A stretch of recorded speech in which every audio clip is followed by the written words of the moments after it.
નમસ્કાર અને સ્વાગત છે. આપણે કહીએ છીએ કે યુવાનો આવતીકાલના નેતાઓ છે, પરંતુ જ્યાં સુધી તમિલનાડુ વિધાનસભા ચૂંટણી 2026ની વાત છે, તેઓ આજના નિર્ણય કરતા છે.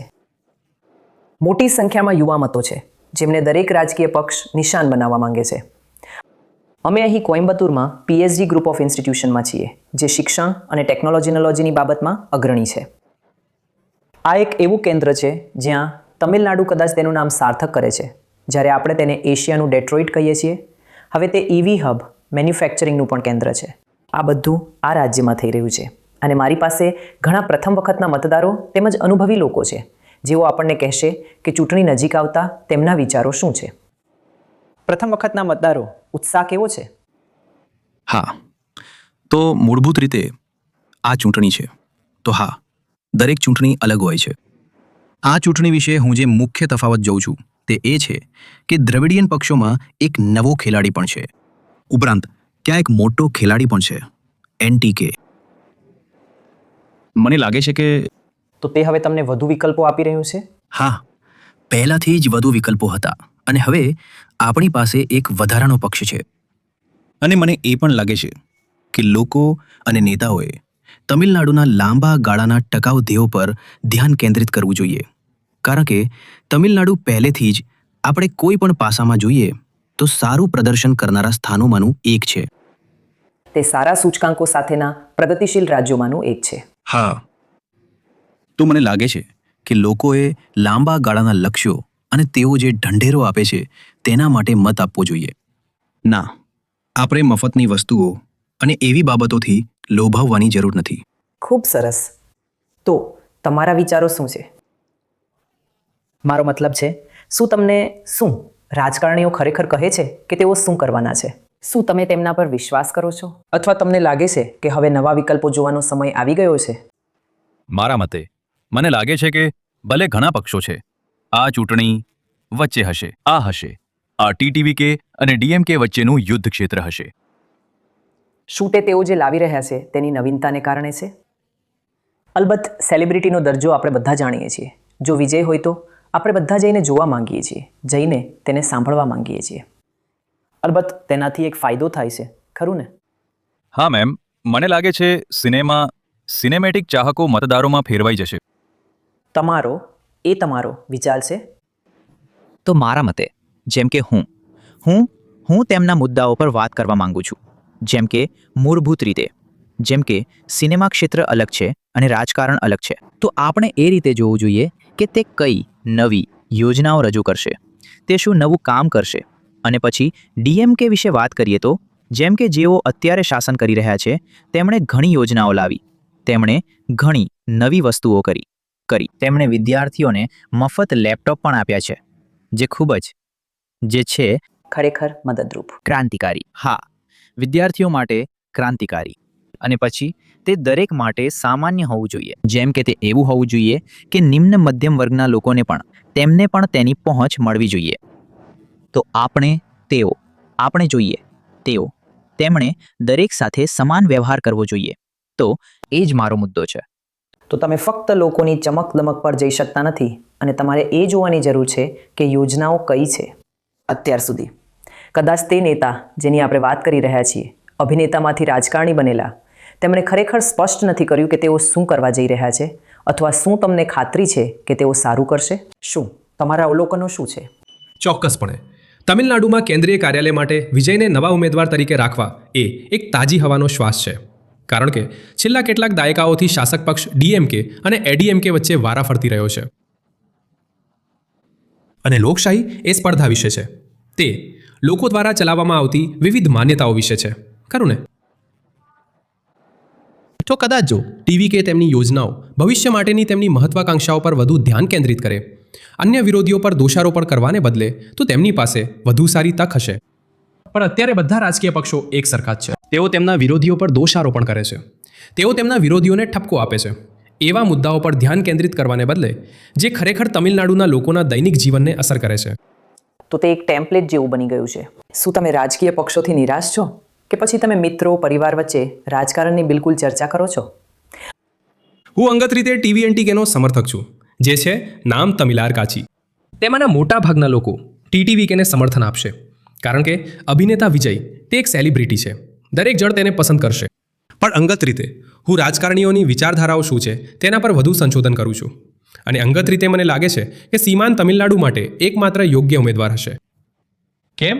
કારણ કે તે તમિલ વિચારધારા અને તમિલ દેશિયમ અને એવી બધી બાબતો પર વધુ ધ્યાન કેન્દ્રિત કરે છે. અને આગામી 10 વર્ષ સુધી શું કરવું તેની પાસે સ્પષ્ટ યોજના છે, અને તેને તેના પર એક પુસ્તક પણ બહાર પાડ્યું છે. અને છેલ્લી પીએમ ચૂંટણીઓ દરમિયાન તો તેને શું રોકી રહ્યું છે? તમારી વાત બિલકુલ સાચી છે કે નામ તમિલાર કાચીનો વોટ શેર ખરેખર વધી રહ્યો છે, અને તે પોતાની મેરે ઊભું રહી શક્યું છે, અને તેમ છતાં તેમને સરકાર બનાવી શકવા માટે પૂરતું નથી મળતું. કારણ કે હવે શું લોકોમાં કંઈક ખોટું છે? તેમની કરવાની રીતમાં કંઈક ખોટું છે? વાત એ છે કે લોકો તેમનો અભિગમ સમજતા નથી.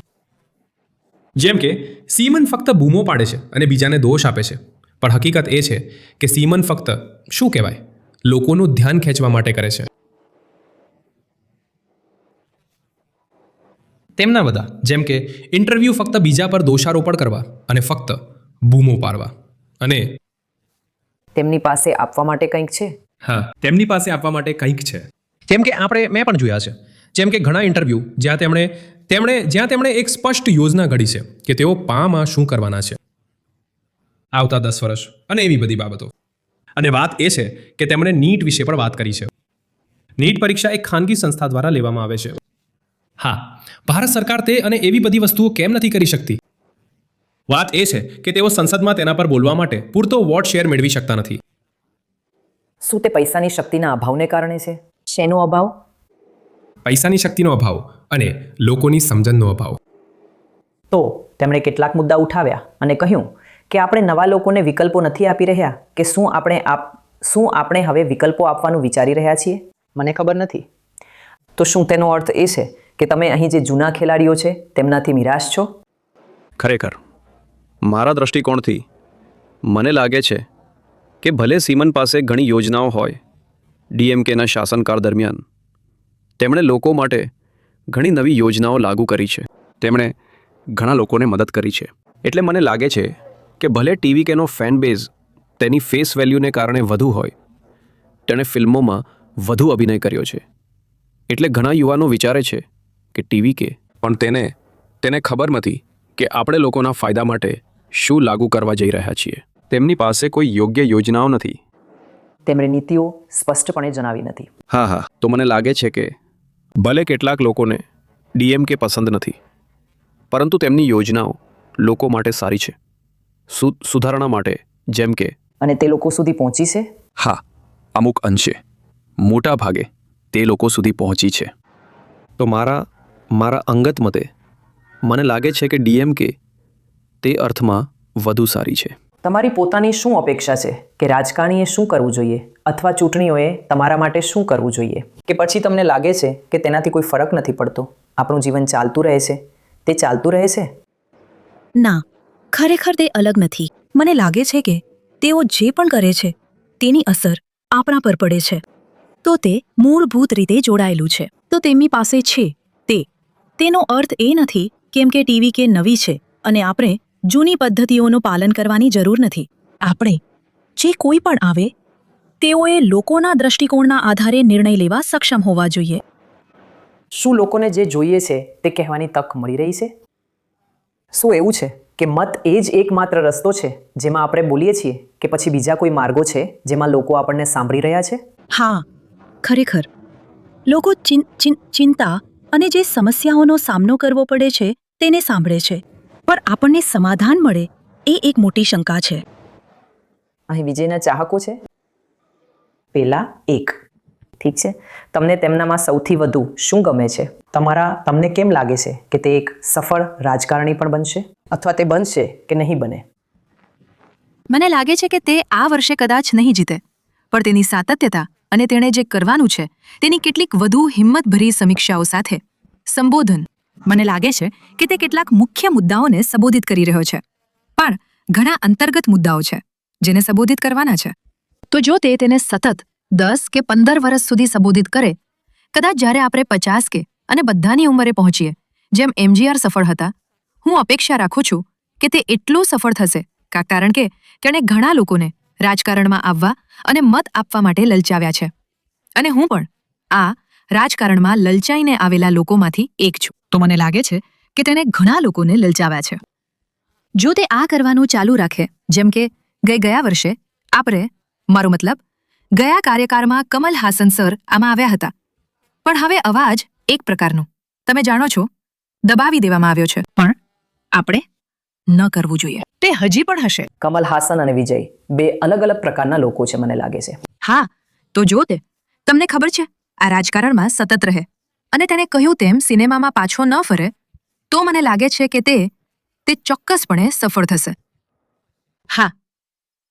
તમારો મત શું છે? જ્યારે તમે મતદાન કરી રહ્યા હો ત્યારે તમારી ચિંતાઓ શું હોય છે? અને શું રાજકીય પક્ષો એ જ ભાષા બોલી રહ્યા છે કે તેઓ સંપૂર્ણપણે એક અલગ પ્રજાતિ જેવા લાગે છે?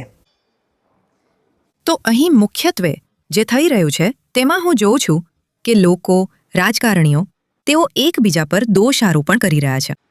તેઓ સંપૂર્ણપણે બીજા પક્ષ પર દોષારોપણ કરી રહ્યા છે. તો અહીં લોકો માટે તેઓ જે નક્કર કામ કરવાના છે તે જાણે કે શું કહેવું, તેઓ આપણને જે વચન આપી રહ્યા છે તે ખરેખર બહુ ઓછું છે. તો તેઓ ઘણી એવી બાબતોના વચનો આપી રહ્યા છે જે બીજા પક્ષની વિરુદ્ધ હોય. તો આ માત્ર એક સ્પર્ધા છે, પણ આ બધામાં આપણે ક્યાં ઊભા છીએ?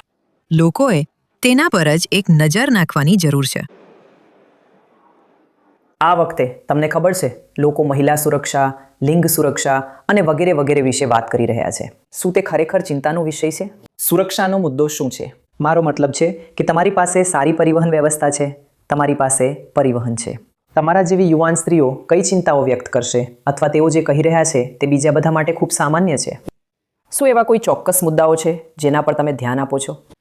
મને નથી લાગતું કે અહીં લોકો સુરક્ષિત છે. તે અમારી પાસે ક્યાં મુખ્ય મુદ્દો ડ્રગ્સ છે. અને એડીએમકે પક્ષના શાસનમાં ડ્રગ્સ એ મુખ્ય મુદ્દો છે જેને ઉકેલવાની જરૂર છે. પણ મારી એક વિનંતી છે અહીંના બધા લોકો માટે. લોકોએ જોવું પડશે કે પક્ષો ઢંઢેરામાં શું આપી રહ્યા છે. જેમ કે NTK, તેઓ આપે છે. તેમણે એક પુસ્તક બહાર પાડ્યું છે. હું ઈચ્છું છું કે લોકો તે વાંચે. તેઓ શું સંબોધી રહ્યા છે? સીમાને તેના વિશે વધુ વાત કરી છે. તેમણે સ્ત્રીઓને 50% તક આપી છે. લોકો સ્ત્રીઓ માટે 33%ની વાત કરી રહ્યા છે. પણ અહીં હવે અત્યારે હાલમાં NTHએ 50% આપ્યા છે. તે શા માટે સફળ નથી થઈ રહ્યો? આ બધું પ્રગતિશીલ છે ખરું ને? અને લોકો આપણે બધા કહીએ છીએ કે અમને 50% અનામત જોઈએ છે. હા મેમ. અમારે ભ્રષ્ટાચાર નથી જોઈતો. અમારે જોઈએ છે લોકો મુખ્ય સમસ્યા છે. લોકો નવા વિકલ્પો શોધી રહ્યા નથી.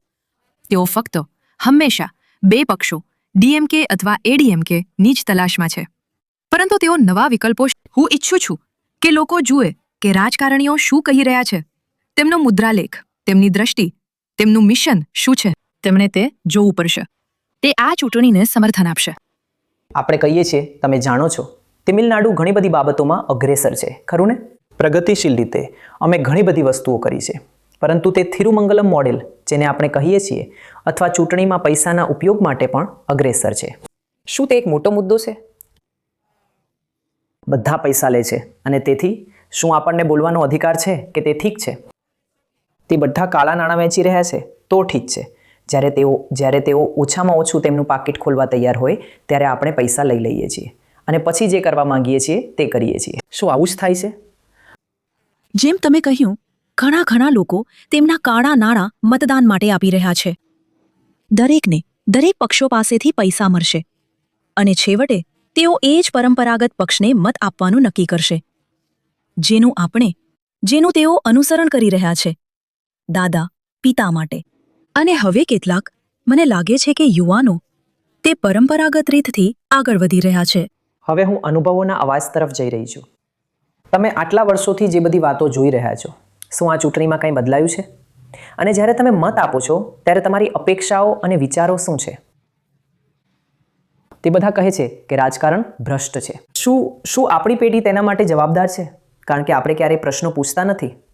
મને લાગે છે કે આપણે જે વિષયો પર વાત કરી રહ્યા છીએ તેનાથી અલગ પડવા માટે, અને હું એક શિક્ષણવિદ અને સંશોધક હોવાના નાતે, હું વ્યક્તિગત રીતે તાજેતરના વર્ષોમાં યુવાનોમાં રાજકીય જાગૃતિનો અભાવ જોઉં છું. અને આ રાજકીય શિક્ષણ તે પાઠ્યપુસ્તકમાં જ રહી જાય છે અને તેને શીખવવું જોઈએ. આપણે તેમને રાજકારણ વિશે વાત કરવાની મંજૂરી નથી આપતા હા, બરાબર. કેમ્પસમાં, કારણ કે આપણે ચિંતિત છીએ, ચિંતાતુર છીએ. બરાબર. ખોટા તત્વો અંદર આવી રહ્યા છે. હા, બરાબર. જેમ કે તેમને શિક્ષિત કરવા પડશે. તેમને રાજકીય જ્ઞાન અને રાજકીય જાગૃતિ અને રાજકીય શિક્ષણ આપવું જ પડશે. ઓછામાં ઓછું તેઓ મતદાનના અધિકારો મેળવે તે પહેલા. એ ખૂબ જ મહત્વનું છે. તે યુવાનોને વધુ શક્તિશાળી બનાવે છે કે તેઓએ કોને મત આપવો જોઈએ, જેથી તેઓ બરાબર સમજી શકે વોટ બેન્કિંગ શું છે અને તેનાથી કેવી રીતે બચવું જોઈએ, અને કોણ સાચું છે કોણ ખોટું છે. આ બિલો કેવી રીતે બની રહ્યા છે, જનરેટ થઈ રહ્યા છે અથવા પસાર થઈ રહ્યા છે. તેમનામાં તે જાગૃતિ હોવી જોઈએ, જેથી આપણે આ યુવાનોને વધુ કદાચ આપણે જે હતા તેના કરતાં વધુ સારા નાગરિકો. બરાબર. ભાવિ પેઢીએ વધુ રાજકીય જાગૃતિ સાથે વિકસવું જોઈએ. જેમ આપણે તમિલનાડુને જોઈએ છીએ. જો કે આપણે અહીં મોખરે કેરળ જેવા મોડેલ રાજ્યો, અને તેઓ દરેક બાબતમાં અલગ તરી આવે છે. તેઓ તમે જાણો છો, તેઓ તેમના અધિકારો માટે બૂમો પાડે છે અને તેઓ તેમના અધિકારો માટે ઊભા રહે છે. આ ફેરફાર યુવાનોમાં કરવો પડશે. એ ખૂબ જ મહત્વનું છે, મને લાગે છે. તમારો વિચાર શું છે? મારો મતલબ, યુવાનો હવે તેમની વાત સોશિયલ મીડિયા દ્વારા મેળવી રહ્યા છે. હા, કોઈક વ્યક્તિ તરીકે જે આ પ્રકારની બાબતોનું અવલોકન કરે છે. શું ગમે તેની સાચી ચિંતાઓ છે? તમે એવા વ્યક્તિ છો જે તેમને ભણાવે છે. હા. શું આપણે તેમને ભવિષ્ય માટે તૈયાર કરી રહ્યા છીએ? શું નીતિઓ ખરેખર આપણા યુવાનોને આ દુનિયામાં સમૃદ્ધ થવા દેવા માટે તૈયાર કરવામાં આવી છે? આપણે તેમને બધા ફેસબુક, ઇન્સ્ટાગ્રામ અને તમે જે પણ કહો તેમાં વ્યસ્ત રાખી રહ્યા છીએ. અને તે મને લાગે છે કે તેઓએ નીતિઓ તરફ આકર્ષિત થવું જોઈએ. આપણે તેમને બિલકુલ પરિચિત નથી કરાવી રહ્યા કે તેમની પાસે કઈ નીતિઓ છે. મૂળભૂત રીતે તેઓ જાણતા નથી કે ત્યાં શું છે. અને આપણે તેના પર ચર્ચા નથી કરતા. આપણે વધુ ચર્ચા કરીએ છીએ. જેમ કે તમે જે વાત કરી રહ્યા છો, જેમ કે વિજય, તે કેવું છે, વ્યક્તિત્વ આધારિત. એ બધી બાબતો. અને તેમને ખબર નથી કે તેમના હાથમાં શું છે. જો તેમને ખબર જ ન હોય કે તેમના હાથમાં શું છે, તો તેઓ તેને કેવી રીતે પકડશે અથવા તેને પકડવા માટે કેવી રીતે લડશે? તો મને લાગે છે કે યોજનાઓનું સંવેદનશીલકરણ, ખાસ કરીને શિક્ષણ માટે, અને મને અંગત રીતે લાગે છે કે વર્તમાન પેઢીના બાળકોનું આ શિક્ષણ રાજકીય અનિચ્છાને કારણે ખૂબ જ પ્રભાવિત થયું છે. કારણ કે વીસી હવે વીસી રહ્યા નથી. આ મારો અંગત મત છે. કારણ કે હું અંગત રીતે જ્યારે અમે શાળામાં હતા ત્યારે કુલપતિને ભગવાન માનવામાં આવતા હતા. હા, યુનિવર્સિટીઓના તો તેઓ હિતનું ધ્યાન રાખતા હતા. યુનિવર્સિટીઓ માટે કોઈ નાણાકીય ખાધ ન હતી. અને તમે વર્તમાન તમિલનાડુની સ્થિતિ અથવા અન્ય કોઈ જાણો છો? અન્ય કોઈ પણ સરકાર, અન્ય કોઈ યુનિવર્સિટી, તેઓ રાજકીય છે. જેમ કે ગવર્નર રાજકીય નિમણૂક છે, તો મને લાગે છે વીસી પણ છે. મારો અંગત મત એ છે કે શિક્ષણને રાજકીય ઘૂસણખોરીથી બસ દૂર રાખવું જોઈએ. અથવા આપણે બધા ઓછામાં ઓછા શિક્ષણ માટેના એક સામાન્ય એજન્ડા પર સંમત થઈએ. હા, ઓછામાં ઓછું શિક્ષણ માટે, કારણ કે તેની અસર યુવાનો પર અન્ય કોઈ પણ વસ્તુ કરતાં વધુ પડે છે. કારણ કે તેઓ વધુ પર રહ્યા છે. તેમને સામાજિક અન્ય પ્રકારના સોશિયલ મીડિયા પર ધકેલવામાં આવ્યા છે. કારણ કે તેમની પાસે જે સિસ્ટમ્સ છે તેનાથી તેઓ અજાણ છે. તો મને લાગે છે કે આ ખૂબ જ મહત્વપૂર્ણ છે. તમારા વર્ષોના અનુભવથી તમે જાણો છો, આપણે બધા તમિલનાડુના પ્રગતિશીલ રાજ્ય અને વગેરે વિશે વાત કરીએ છીએ. સૌપ્રથમ હું ઈચ્છું છું કે તમે અમને સમજાવો કે આપણે જ્યાં ઊભા છીએ તેનું મહત્વ શું છે, તે શું પ્રતીક છે. કારણ કે કોઈમ્બતુર જેવું શહેર, આના જેવી સંસ્થા ભારતનું ભવિષ્ય શું હોઈ શકે તે માટે શ્રેષ્ઠતાના કેન્દ્રો છે. હા, તે અમારી પાસે ટેકનોલોજીઓ માટે આ કોલેજમાં પણ ઘણા શ્રેષ્ઠતાના કેન્દ્રો છે, બરાબર? નવી ટેકનોલોજીઓ. તો જે પણ નવી ટેકનોલોજી આવે છે, અમારી પાસે કેટલાક શ્રેષ્ઠતાના કેન્દ્ર છે, જેમાં એઆઈ, નવીનતમ વસ્તુઓનો સમાવેશ થાય છે. તો હકીકતમાં અમે ટેકનોલોજી પર વધુ ધ્યાન કેન્દ્રિત કરીએ છીએ તેના કરતાં, જેમ તેમણે કહ્યું, અમે રાજકારણ કે નીતિઓ કે શીખવતા નથી. પણ શું તે પણ યુવાનો માટે મહત્વનું નથી? હા હા, યુવાનો માટે યોજનાઓ જાણવી જરૂરી છે. નીતિઓ. તમે તેમને શૈક્ષણિક નીતિ વિશે પણ પૂછો. કોઈને ખબર નહીં હોય કે નવી શૈક્ષણિક નીતિ શું છે, જે હાલમાં અમલમાં છે અથવા જે રજૂ કરવામાં આવી છે. કોઈને ખબર નહીં હોય, કારણ કે આપણે નથી. કમનસીબે કોઈને તેની ટીકા કરવાની પણ મંજૂરી નથી. હા, પણ તેમ છતાં લોકોને એ બાબતનું થોડું જ્ઞાન હોવું જોઈએ કે આપણી આસપાસ શું થઈ રહ્યું છે અને સરકારની શૈક્ષણિક નીતિઓ અને તો શું તે શિક્ષકો તરીકે પણ અથવા વયસ્કો તરીકે પણ આપણી નિષ્ફળતા છે કે આપણે નથી? ના જુઓ, શિક્ષકો અમે અભ્યાસક્રમને અનુસરીએ છીએ, તો તમે તેનાથી બંધાયેલા છો. અમે તેનાથી બંધાયેલા છીએ. તો યુનિવર્સિટીઓ અન્ય તેમણે શૈક્ષણિક પ્રણાલીમાં આવું જ્ઞાન લાવવા માટે જવાબદાર બનવું પડશે. પણ શું ચૂંટણીઓ દરમિયાન સાચા મુદ્દાઓ પર વાત કરવામાં આવી રહી છે અથવા તેઓ તેનાથી અલિપ્ત રહે છે? ના, જુઓ, ચૂંટણીઓ. હું સામાન્ય રીતે ચૂંટણીઓને સંખ્યાઓની રમત માનું છું, બરાબર? તો એટલે જ આપણી પાસે ઘણું બધું પુટ્ટની અને એવી બધી વસ્તુઓ છે. તો નહીં તો ગઠબંધન. હા, ગઠબંધન હોય છે ફક્ત સંખ્યાઓની રમતને કારણે, બરાબર? તો તે જુઓ, તમે મેસમાં ઉપમાના કિસ્સા વિશે સાંભળ્યું જ હશે, નહીં?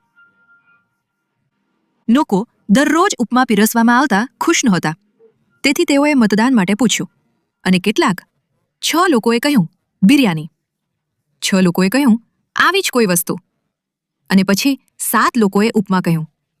તો તે બહુમતી હતી અને ઉપમા ફરીથી તે વસ્તુ બની ગઈ. તો તે નીતિઓ કે એવી બધી બાબતો કરતાં વધુ સંખ્યાઓની રમત છે. લોકો સમજતા નથી કે કઈ નીતિઓ તેમના માટે સારી છે અને શું. જુઓ, તે બધા મફતની વસ્તુઓ જાણે છે અને યોજનાઓ લોકોને તેના કરતાં વધુ આકર્ષે છે. અને પછી લોકોને ગમે તેને મત આપવા માટે બંધાયેલા હોવાનો અનુભવ થાય છે. શું એવું થાય છે? મારો મતલબ છે કે મનોવૈજ્ઞાનિક રીતે આપણે બધા કહીએ છીએ ઠીક છે, ચાલો બધા પાસેથી લઈએ. આના somebody does us a favor, you feel சரி அவருக்கே போட்டு போகலாம், என்ன ડિફરન્સ இருக்கு? તો મને જે લાગ્યું તે એ છે કે હાલ પૂરતું કેટલાક લોકો કરી રહ્યા છે અને લોકોને આકર્ષિત કરી રહ્યા છે, પરંતુ તેમાં સાતત્ય હોવું જોઈએ. તો જો કોઈ પહેલીવાર આવી રહ્યું છે અને તેઓ તે કરી રહ્યા છે અને આગલી વખતે તેઓ તે નથી કરી રહ્યા, તો સાતત્ય હોવું જોઈએ. કેમ કે જ્યારે આપણે ઘરેથી અહીં મુસાફરી કરી રહ્યા છીએ ત્યારે આપણે રસ્તામાં મુસાફરી કરતી વખતે અને અહીં આવતી વખતે ઘણી સમસ્યાઓનો સામનો કરી રહ્યા છીએ. સવારથી જ અમારા માથામાં ઘણો તણાવ રહે છે. તો આ બાબતોનો ઉકેલ આવવો જોઈએ. પરંતુ મફત બસ યોજના એવી છે કે જેને મોટાભાગની મહિલાઓ, હું માનું છું કે આવકારશે નહીં. ના, તેઓએ 3 મફત બસો શરૂ કરી અને તેઓએ 10 બસો રદ કરી દીધી છે.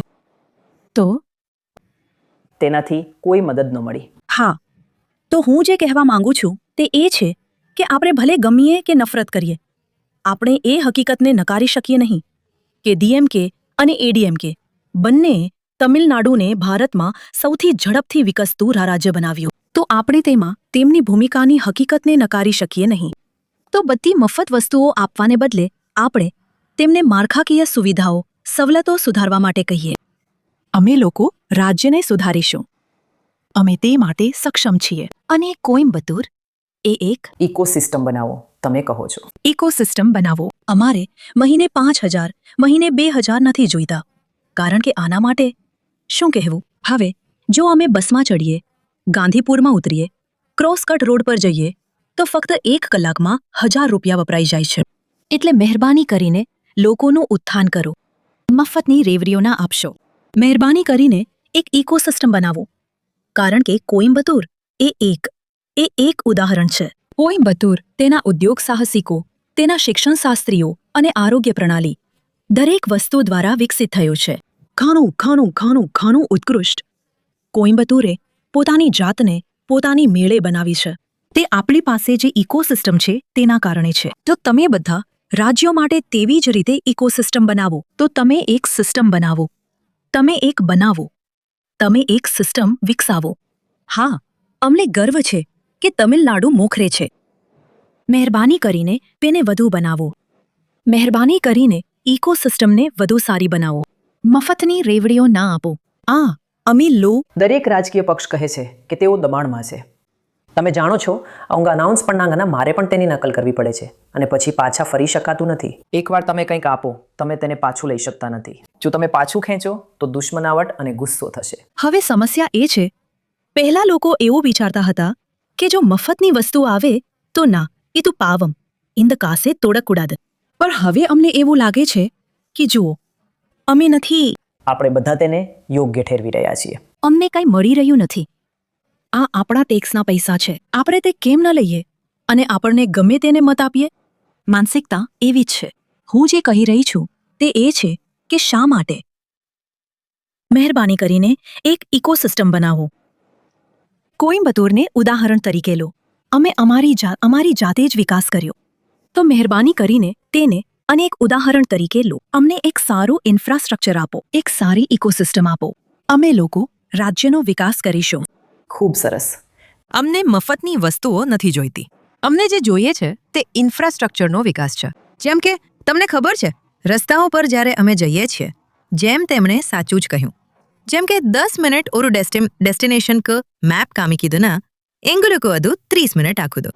તો પછી તમે શા માટે કહો છો જેમ કે મફત બસ நீங்க விட்டீங்கனாலும் அந்த ટ્રાફિકல அந்த பொல்யூஷன்ல தான் நிக்கணும். તો કોઈ ઇલેક્ટ્રિકલ, મારો મતલબ ચૂંટણી ઢંઢેરો પ્રદૂષણ વિશે એવું નથી કહેતો કે ના રિડ્யூસ பண்ற. உங்களுக்கு இவ்வளவு வாட்டர் வந்து நாங்க பைப்லைன் போடுறோம்னா તો પાણી ક્યાં છે? હું તમને આટલું સ્વચ્છ પાણી, આટલું હું તમને સ્વચ્છ, સુરક્ષિત પાણીની ગેરંટી આપું છું. દરેક ઉનાળાના સમયમાં પણ અમે તેના માટે કોઈક ઉકેલ લાવીશું. અમે તેવો કોઈ ઢંઢેરો વાંચી રહ્યા નથી, ભલે ને ત્યાં ચૂંટણી ઢંઢેરો હોય. અમારી પાસે રિસોર્ટ છે. જેમ કે દર વર્ષે અમારી પાસે પ્રગતિ અહેવાલ હોય છે. શા માટે? તમે જાણો છો, ચાલુ સરકાર માટે કોઈ પ્રગતિ અહેવાલ નથી. આપણે બધા, તમે જાણો છો, આપણે વિશ્વાસ પર છીએ. આપણે કોઈને મત આપી રહ્યા છીએ. તેઓ આના માટે કોઈ પ્રગતિ અહેવાલ શા માટે નથી આપી રહ્યા? જો આ છેલ્લા વર્ષમાં અમે આ કર્યું છે અને તેના માટે કોઈ મૂલ્યાંકન સમિતિ નથી. કદાચ લગભગ 2.5 વર્ષ પછી. ખરેખર એવા કેટલાક રાજકારણીઓ છે જેમણે તે કર્યું છે. મારો મતલબ છે કે જો હું મદુરાઈમાં પીટીઆરનું ઉદાહરણ આપી શકું, તેઓ કહી રહ્યા છે, મેં આ વચન આપ્યું હતું, આ તે છે જે મેં પૂરું પાડ્યું છે. તમને સરકારો અને પાસેથી તેવો પ્રગતિ અહેવાલ ગમશે. પ્રગતિ અહેવાલ અને પ્રગતિ લોકો સુધી પહોંચી ચૂકી છે કે નહીં તે તપાસવા માટે કોઈક મૂલ્યાંકન સમિતિ હોવી જોઈએ. આપણે એક પ્રોગ્રેસ રિપોર્ટ બનાવીને કે તે પહોંચ્યો છે કે નહીં. હા. તો એક બીજી વાત, જો આપણી પાસે ડીએમકેમાંથી પીટીઆરને પસંદ કરવા, એડીએમકેમાંથી અન્ય કોઈને પસંદ કરવા, બીજેપીમાંથી અન્નામલાઈને પસંદ કરવા જેવો વિકલ્પ હોય તો તે વધુ સારું રહેશે. રસપ્રદ વાત એ છે કે ભાજપના નેતા અન્નામલાઈ પણ આ જ પીએસજી, અલબત્ત ગ્રુપ ઓફ ઇન્સ્ટિટ્યુશન્સમાંથી સ્નાતક થયા છે. પણ અમે નારાજ હતા કે ગયા વર્ષે એમપીની ચૂંટણીમાં કોઈમ્બતુરે અન્નામલાઈને નિરાશ કર્યા. અમને તે વાતનું ખૂબ દુઃખ છે. અને લોકોએ તેમનો મત આપ્યો, તેથી તમે કોઈ અભિપ્રાય રાખી શકો નહીં. તો મારો અભિપ્રાય પણ એ જ છે જે બીજાઓએ પણ કહ્યું. વાત એ છે કે વિજય અને અન્ય કોઈ જે આવી રહ્યા છે તેવા નવા ખેલાડીઓની સરખામણીમાં તેમણે મતદાર, તમે જાણો છો, મતદાર સમુદાય સંબંધિત એક આધાર પહેલેથી જ બનાવી લીધો છે. શું લોકો જ્ઞાતિના આધારે મત આપી રહ્યા છે? મારો કહેવાનો મતલબ છે, દરેક જણ, દરેક વ્યક્તિ નક્કી કરે છે શું દરેક રાજકીય પક્ષ જ્ઞાતિના આધારે નિર્ણય લઈ રહ્યો છે. યંગસ્ટર્સ, તમે કેવી રીતે વોટ કરો છો? જ્ઞાતિનું વિચારીને વોટ કરો છો? ના, મને લાગે છે કે તેઓ તે રીતે મતદાન નથી કરી રહ્યા. તો તે તો ક્યારનું જતું રહ્યું છે. તે ખૂબ જ જૂનો વિચાર છે, મને એવું લાગે છે. હવે એકમાત્ર ચિંતા વર્તમાન પેઢીની છે. તેઓ આ સોશિયલ મીડિયામાં વધુ ને વધુ ડૂબેલા છે અને તેઓ કોઈક યુટ્યુબ ચેનલને અનુસરે છે અને તેમની આ ફેન ફોલોઈંગ છે.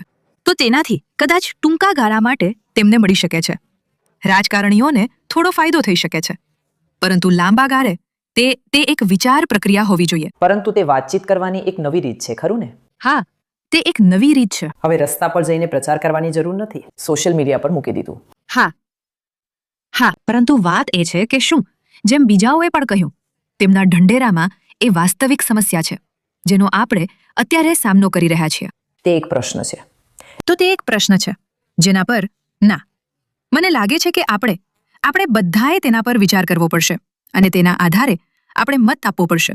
દાખલા તરીકે આપણી પાસે હતા, જેમ મારા એક સાથીદારે કહ્યું, આપણી પાસે સાંસદની ચૂંટણીમાં અન્નામલાઈ હતા, તો તેમનો ઢંઢેરો ખૂબ જ સરસ હતો. તેમણે એમ પણ કહ્યું હતું, તમે જાણો છો, જે પણ ડીએમકે ફાઇલો અને તે ફાઇલો, પરંતુ મને લાગે છે કે માત્ર થોડા ટકા લોકોએ જ ખરેખર તેમને અનુસર્યા હતા, પણ અમુકે નથી. તો મને લાગે છે કે તે સિસ્ટમ છે જે આપણી પાસે છે, ખરું ને? જ્યારે આપણે કહીએ છીએ કે તમે પ્રચાર કરો, તમે તમારી જાતને રજૂ કરો, લોકો તમને જે ચુકાદો આપે છે, ચુકાદો, હા, આપણે આખરે તેને સ્વીકારીએ છીએ. તો તે તમારે સ્વીકારવું જ પડશે. હા, જ્ઞાતિ એવી વસ્તુ નથી જેના વિશે લોકો વિચારી રહ્યા છે કે પછી જ્યારે તમે મતદાન કરો છો ત્યારે તે હજી પણ પ્રચલિત છે. તો મૂળભૂત રીતે મતદાન નિષ્પક્ષ હોવું જોઈએ. તો ભલે તે જ્ઞાતિ, ધર્મ કે ભાષા કે બીજું કંઈ પણ હોય. અને હું ઈચ્છું છું કે શિક્ષણ પ્રણાલીને એવી રીતે સુધારવામાં આવે કે રાજ્યશાસ્ત્ર, ભૌતિકશાસ્ત્ર, રસાયણશાસ્ત્ર જેવા વિષયોમાંથી એક હોવો જોઈએ. તો પાયાથી ફરજિયાત. તો અને તેમાં કેસ સ્ટડીઝ પણ હોવા જોઈએ, કારણ કે રાજકારણ બહુપક્ષીય છે અને દરેક વ્યક્તિને જીવનના તમામ, જેમ કે તબક્કાઓમાં રહેતા બધા લોકોની વાસ્તવિકતા સમજવાનો અનુભવ નહીં હોય, તો તેને તાલીમ આપવી જોઈએ. જેમ કે મારો દીકરો છે, જે લગભગ 15 વર્ષનો છે, તે રાજકીય ક્ષેત્રમાં પ્રવેશવા માંગે છે, પણ હું તેને માર્ગદર્શન આપી શકી નહીં. જેમ કે હું અટવાઈ ગઈ છું, જેમ કે હું કેવી રીતે માર્ગદર્શન આપું. તેને માર્ગદર્શન આપવા માટે આપણી પાસે કોઈ પ્રણાલીગત શિક્ષણ નથી. પણ તમે તેને એક વિકલ્પ તરીકે વિચારો છો? હા, પણ એક માતા તરીકે તમે હું કરી શકું છું, પણ તેને એક વિકલ્પ તરીકે સ્વીકારવાના વિચાર માટે તૈયાર છો? હા, હા, કારણ કે અમે ઘરે જે ચર્ચા કરીએ છીએ તેના કારણે, અને તે ઈચ્છે છે, જેમ કે તે કામરાજારથી પ્રેરિત છે. તો કોઈ નેતા નથી, મારે તે શા માટે ન કરવું જોઈએ, પણ હું તેને આ જગ્યાએ કેવી રીતે પ્રોત્સાહિત કરી શકું જ્યાં માનવબળ અને પૈસાની તાકાત અને આ પ્રકારની વસ્તુઓ પ્રભાવ પાડી રહી છે. હું તેને કેવી રીતે પ્રોત્સાહિત કરી શકું, કારણ કે માર્ગદર્શન આપવા માટે આપણી પાસે કોઈ પદ્ધતિસરનું શિક્ષણ નથી. તો મને એવી સિસ્ટમ જોઈએ છે જે નાના બાળકોને માર્ગદર્શન આપશે, અને આ બધી બાબતો કલામ સરની નીતિમત્તાથી પ્રેરિત થઈને. તો જો યોગ્ય રીતે સિંચન કરવામાં આવે, જો આપણે નાની ઉંમરમાં નીતિમત્તાનું સિંચન કરીએ, તો આપણી પાસે બધા વધુ સારા વિકલ્પો હોય છે. બધા વિકલ્પો આપણા માટે વધુ સારા હશે. ઠીક છે, ખૂબ જ બૌદ્ધિક, ખૂબ જ વજનદાર કહી શકાય એવો અભિપ્રાય જે ફેકલ્ટી આપ્યો છે. હવે થોડો મજાનો વિભાગ. તમારામાંથી કોઈ વિજયના ચાહક અમારા માટે ગાશે? મને તે ગમ્યું. તમારું મનપસંદ કયું છે? મને ગમે છે. મને વિજયની ફેન. હા, શું તમે વિજયના ચાહક છો જે અમારા માટે ગાશે? મેં પૂછ્યું. ના, તમે ઈચ્છો છો કે હું ગાઉં? તમારે જે ગાવું હોય તે. ના, હું વિજયના ચાહકોમાંની એક છું, પણ હાલમાં તે મને ખરેખર નથી ગમતો. મને ખબર નથી કેમ. ઠીક છે. કારણ કે મને એવું લાગે છે કે જો કોઈ નવી પાર્ટી આવે તો તે એક પાર્ટી વિરુદ્ધ બીજી પાર્ટી ન હોવી જોઈએ. તે એવું હોવું જોઈએ કે તેઓ કઈ યોજના લાવી રહ્યા છે જે લોકોને આપણે મત આપી રહ્યા છીએ તેમના માટે. તો તે ટીવી કે વિરુદ્ધ ડીએમકે કે એવું કંઈક નથી. તે એવું કંઈક હોવું જોઈએ કે હું શું છું, એક ટીવી કે સભ્ય તરીકે હું તેઓ જે પણ રાજ્યના હોય તેના નાગરિક માટે શું લાવી રહી છું, અને તે તેના વિશે મારો અભિપ્રાય છે. અને ખરેખર હું ટીવી કેથી ખૂબ જ નિરાશ છું. મને નથી ખબર કેમ. જેમ કે મને બહુ યોજનાઓ દેખાતી નથી. મને દેખાતું નથી બહુ. તે શું કરવાના છે? હા, તે શું કરવાના છે? ત્યાં કોઈ જોગવાઈ નથી. ત્યાં કોઈ જીવવું કે જીવવું. તમારામાંથી કોઈને ખબર નથી કે તેમની ટીમ કોણ છે? હા. તેઓ શેના વિશે વાત કરવાના છે? શું તે સાચું છે? હા, તો જેમ કે તે કહેશે, તે સૌથી મોટી હકીકત એ છે કે ડીએમકે જે પણ આપે અથવા એડીએમકે જે પણ આપે તે લઈ લો. પણ તેના વિશે પ્રચલિત હકીકત. તેમણે શરૂઆતમાં કહ્યું, હું તે નથી કરી રહ્યો, ખરું ને? હા, પણ ખરેખર આ વિશેની પ્રચલિત હકીકત એ છે કે ડીએમકે જે પણ આપે કે એડીએમકે જે પણ આપે તે જરૂરિયાતમંદ લોકો સુધી નથી પહોંચી રહ્યું. જેમ કે ભ્રષ્ટાચાર પ્રચલિત હોવા છતાં ભ્રષ્ટાચાર જેમ કે તે સ્પષ્ટ છે કે તે આપણા પૈસા છે અને આપણે મેળવી શકીએ છીએ. શું હવે ભ્રષ્ટાચાર બિલકુલ કોઈ મુદ્દો છે? કારણ કે આપણે બધા સામાન્ય રીતે સ્વીકારીએ છીએ કે દરેક જણ ભ્રષ્ટ લાગે છે અને ભ્રષ્ટ કાળું નાણું રાજકારણમાં છે. શું હવે તે એક મુદ્દો છે? સ્પષ્ટપણે હા. શું તમે ચિંતા કરો છો? તમને હજી પણ લાગે છે કે તે એક મુદ્દો છે? હા તે છે. હા, ઠીક છે. શું આપણે ખૂબ જ પ્રાદેશિક ઉપપ્રાદેશિક બની રહ્યા છીએ અને તેથી પૂરતા રાષ્ટ્રવાદી નથી બની રહ્યા, જે રીતે તમિલનાડુ પર અથવા કેટલાક રાજકીય પક્ષો પર આરોપ લગાવવામાં આવી રહ્યો છે? હું કહીશ કે ડીએમકે સરકારમાં તેઓ કેન્દ્રીય સમર્થન તરફ વધુ લક્ષી નથી. હા, બિહાર કે તેલંગાણા કે આંધ્રપ્રદેશની સરખામણીમાં તમિલનાડુને મળતું ભંડોળ ઘણું ઓછું રહ્યું છે, કારણ કે તેઓએ સામાન્ય ચૂંટણીમાં મોદીની ઉમેદવારી માટે વધુ સમર્થન આપ્યું હતું. અને હું એ પણ ટાંકવા માંગીશ કે આ ચૂંટણીમાં માત્ર કાળું નાણું જ મોટી ભૂમિકા ભજવી રહ્યું નથી. શ્રીમાન મુખ્યમંત્રી એમ.કે. સ્ટાલિને વધુ સરકારી નાણાં પંપ કર્યા છે. દરેક રેશન કાર્ડ માટે 5,000 રૂપિયાથી વધુ લોકોના ખાતામાં નાખવામાં આવ્યા છે. શું તે ખોટું છે? હા, તે ચોક્કસપણે ખોટું છે. તેમણે આ ઘોષણાપત્ર બહાર પાડ્યું તેમની સરકાર દરમિયાન. તેમણે સરકાર શરૂ કરી તે પહેલાં તેમણે યોજનાઓ રજૂ કરી અને તેમના શાસનના પ્રથમ વર્ષમાં પૈસા નાખ્યા. બાકીના 3 વર્ષ તે નિષ્ક્રિય રહ્યા. અને જે દિવસોમાં ચૂંટણીઓ આવી રહી છે તેઓ વધુ પૈસા નાખી રહ્યા છે. વિજયની વાત પર આવીએ તો શ્રી વિજય તે કહે છે કે તે ભ્રષ્ટાચારને સંપૂર્ણપણે નાબૂદ કરશે. પણ ગઈકાલે પોંડિચેરીમાં એક આરોપ હતો. દરેક મત વિસ્તારમાં ભાગ લેવા માટે ટીવી કે ઉમેદવારીમાં નામ મેળવવા માટે ઉમેદવારી માટે પૈસા માંગવામાં આવ્યા છે અને જે વધુ પૈસા આપે છે તેઓ ઉમેદવારોને આપે છે. તો શું એનો અર્થ એ છે કે દાખલા તરીકે જો તમે વિજયના ચાહક હોત તો આવું કંઈક સાંભળ્યા પછી તમે કહેશો, ના, હવે હું ફરીથી વિચારીશ? હા. તેમના પ્રવેશથી જ્યાં તેમણે તેમની વિચારધારાઓ રજૂ કરી તેમની દરેક ક્રિયા ખોટી પડી છે. જે ખૂબ જ વ્યવહારિક રીતે વિચારે છે તેવો કોઈ યુવાન ક્યારે નહીં કહે કે તે સાચા માર્ગે જઈ રહ્યો છે. તેની વિચારધારાઓ એવી છે કે તે ક્યારેય તેની વિચારધારાઓને વળગી રહેતો નથી. શું તમને ચિંતા છે કે દાખલા તરીકે જનનાયકન તેમની પોતાની ફિલ્મ નહોતી, રિલીઝ થઈ ન હતી, તેથી તે કંઈ બોલ્યા નહીં? શું તે વાતની તમને ચિંતા થાય છે? ઠીક છે, તો મારો મતલબ કે તે પોતાના માટે નથી બોલી રહ્યો, તો તે બીજા કોઈ માટે શું બોલશે? અથવા તે જે સાચું છે તેના માટે બોલી રહ્યો નથી. કારણ કે કોઈ પણ વસ્તુને સેન્સર પ્રમાણપત્ર મળવું જોઈએ અને તમે ફિલ્મ રિલીઝ કરી શકવા જોઈએ, ખરું ને? તો જ્યારે તે રાજકારણમાં આવ્યો ત્યારે તેણે કહ્યું કે ડીએમકે અને ભાજપ બંને તેના વૈચારિક દુશ્મન છે અને એવી બધી વાતો. તો હવે જ્યારે જનનાયકન ફરીથી રિલીઝ નથી થઈ તો તેણે જે કરવું જોઈએ તે એ છે કે તેણે ઊભા થવું જોઈએ. અને જો તેને લાગે કે ભાજપ આમાં સામેલ છે તો તેણે ભાજપનો વિરોધ કરવો જોઈએ. પણ તે બોલતા ડરે છે. તેણે ક્યારે તે વાતો નથી કરી. અને એક વધુ વાત જે હું તેના વિશે ઉમેરવા માંગુ છું તે એ છે કે તેણે કહ્યું કે યુપી અને બિહાર બંનેને ઘણો હિસ્સો મળે છે. જુઓ, તેઓ અવિકસિત છે. અને તમિલનાડુ, કર્ણાટક, તેલંગાણા વિકાસશીલ રાજ્યો છે. તો કેન્દ્ર સરકારના દૃષ્ટિકોણથી હું તમિલનાડુ અને કર્ણાટકના બદલે યુપી અને બિહાર પર વધુ પૈસા ખર્ચ કરત. અને તેમની વસ્તી જુઓ, તે લગભગ 20+20 છે. તેમની પાસે 40 કરોડ. બંને રાજ્યોમાં 120 મત વિસ્તાર છે. તો અને તમારા પ્રશ્નનો જવાબ આપું તો જુઓ, બંને પક્ષો પૈસા આપે છે. તેઓ મફત વસ્તુઓ આપે છે. પણ લોકો શું કરે છે કે તેઓ બંને પાસેથી લે છે અને પછી તેમને મત આપે છે. જેને તેઓ ઈચ્છે તેને. તો એ સામાન્ય છે. અને ભ્રષ્ટાચાર ખરેખર તમિલનાડુમાં કોઈ મુદ્દો નથી. હું જે રજૂ કરવા માંગુ છું તે એ છે કે અંકગણિતની રીતે કોણ જીતી શકે છે. એઆઈઆઈડીએમકેએ છેલ્લી સંસદીય ચૂંટણીમાં વડાપ્રધાનના ઉમેદવાર વિના 22% મતદાર આધાર સાબિત કર્યો છે. અન્નામલાઈએ ભાજપ માટે 11% મતદાર આધાર સાબિત કર્યો છે. પીએમકી પાસે 5 છે. એટી વિદ્યા નાગરન પાસે 2 છે.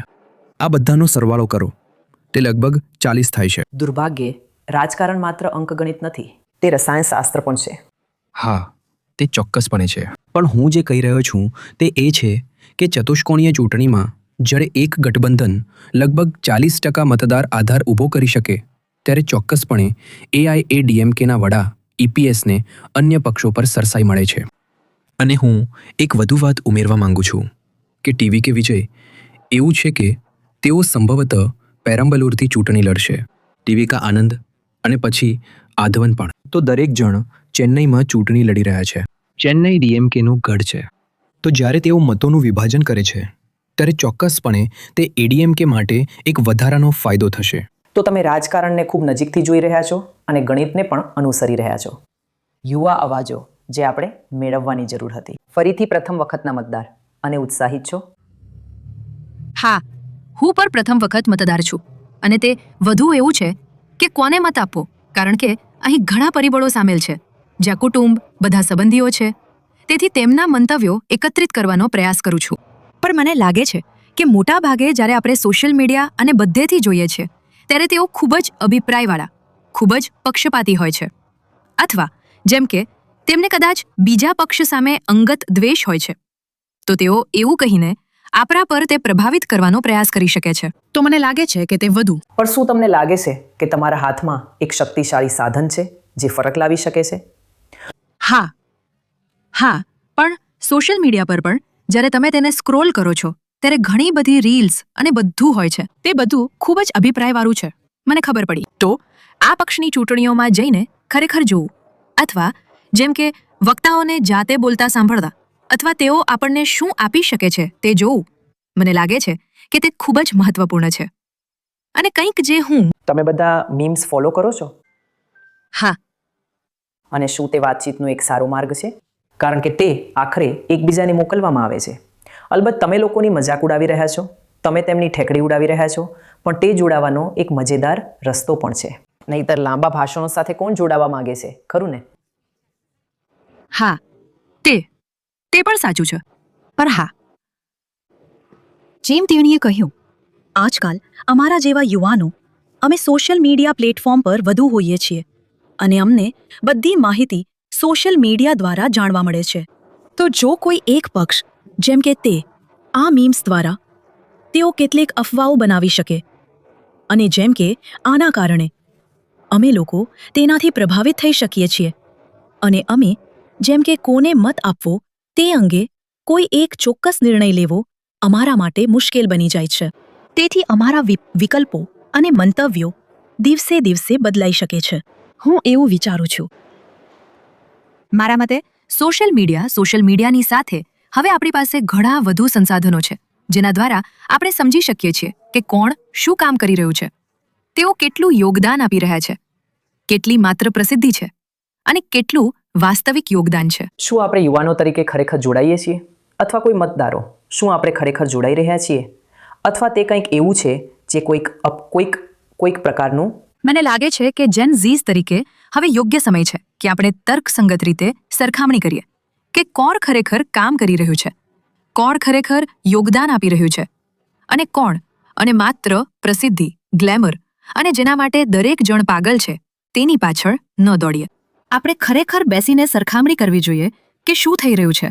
અન્ય રાજ્યોએ કેવી પ્રગતિ કરી છે તેની સામે તમિલનાડુ કેવી પ્રગતિ કરી રહ્યું છે. આપણા માટે ખરેખર શું મહત્વનું છે તે સમજવું જોઈએ અને પછી સભાતપણે નિર્ણય લેવો જોઈએ. તમને શું લાગે છે કે મુખ્ય ચૂંટણી મુદ્દો કયો છે? શું ચૂંટણીઓથી ફરક પડે છે? ના મેમ, આપણે ખરેખર આ રીતે ન કરી શકીએ. જે કોઈ પણ જીતે છે, મફતની વસ્તુઓમાં વધારો થાય છે. જેમ કે છેલ્લા કેટલાક વર્ષોથી ટીવી, મિક્સી અને બસો પણ મફત. અને સાથે સાથે દરેક વસ્તુની કિંમતો વધતી જ રહી. તો મારું સૂચન છે કે આને ઘટાડવામાં આવે. અને મફતની વસ્તુઓ એવા ઘણા લોકો માટે પણ મદદરૂપ છે જેઓ ખૂબ જ નીચલા વર્ગમાંથી આવે છે અને તે શાળાના બાળકોને પણ જગ્યાઓ પર જવા અને બધી બાબતોમાં મદદરૂપ છે. પણ તે હોવું જોઈએ પૌષ્ટિક ભોજન. હા, પણ તે એક મર્યાદામાં હોવું જોઈએ મેમ, કારણ કે તે વધતું જ રહે છે. અને તે પણ જેમ કે આપણી પાસે અન્ય યોજનાઓ માટે કેટલાક પૈસા હોવા જોઈએ. વિકાસ માટે મફતની વસ્તુઓ વધારીને આપણે તેના પર વધુ પૈસા ખર્ચીએ છીએ. અંતમાં કોઈ વિચારો? હા, અંતિમ. અડધી સદી કરતાં પણ વધુ સમયથી આપણે એ જ પક્ષોને શાસન કરતા જોઈ રહ્યા છીએ. આપણે તમિલિયનોએ નવા પક્ષોને તક આપવી જોઈએ. ત્યારે જ આપણે કોઈ પક્ષનો નિર્ણય કરી શકીએ. અને આપણે આપણા મતને પ્રભાવિત કરવા માટે બીજાઓને પ્રોત્સાહન ન આપવું જોઈએ. કોને મત આપવો તે વિશે આપણી પાસે આપણું પોતાનું સાચું જ્ઞાન હોવું જોઈએ. આભાર. ઠીક છે, હું આશા રાખું છું કે તે કોઈ પ્રકારની સરોગેટ જાહેરાત ન હતી. પણ બીજા કોઈ અંતિમ વિચારો છે જે કોઈ કહેવા માંગે છે? આપણે તમારાથી શરૂઆત કરી હતી. તમે કંઈક કહેવા માંગતા હતા મેમ, આપણે તેને સમાપ્ત કરીએ.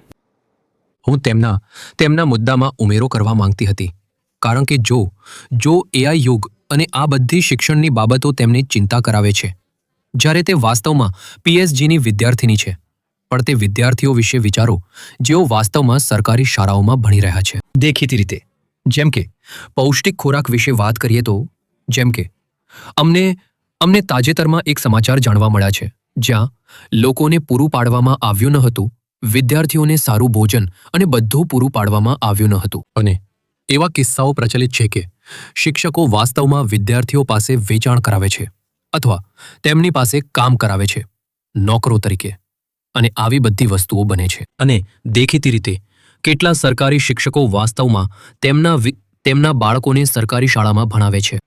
તે હજુ પણ એક પ્રશ્નાર્થ ચિહ્ન છે. તો જો સરકારી શિક્ષકો વાસ્તવમાં તેમના બાળકોને સરકારી શાળામાં ભણાવવા માટે તૈયાર હોય તો તે જ દિવસે આ શિક્ષણ પ્રણાલીમાં સુધારો થશે. ઠીક છે, તે ટિપ્પણી માટે તમારો ખૂબ ખૂબ આભાર. તે ફક્ત સરકારી શિક્ષકો જ નથી, કદાચ રાજકારણીઓએ તેમની બાબતો કરવાનું શરૂ કરવું પડશે. તો તમારો ખૂબ ખૂબ આભાર આ ચર્ચામાં ભાગ લેવા બદલ અને અમને તે આંતરદૃષ્ટિ આપવા બદલ. તો ચોક્કસપણે એક ખૂબ જ જીવંત સમુદાય, પહેલીવારના મતદારો, યુવાનો અને અનુભવીઓનો એવા સૂચનો સાથે જેને કદાચ રાજકારણીઓએ સાંભળવાની જરૂર છે, રાજકીય પક્ષોએ સાંભળવાની જરૂર છે, જેથી આપણે વધુ સારો ચૂંટણી ઢંઢેરો તૈયાર કરી શકીએ અને એ વિચાર સાથે ચૂંટણીમાં જઈએ કે આપણે તે પક્ષ અને નેતાને મત આપીશું જે રાજ્ય અને રાષ્ટ્રના હિતોની શ્રેષ્ઠ સેવા કરી રહ્યા છે. કોઇમ્બતુરમાં કેમેરા પર્સન પોલ રાજ સાથે ડીકોડર માટે ઉમા સુધીર.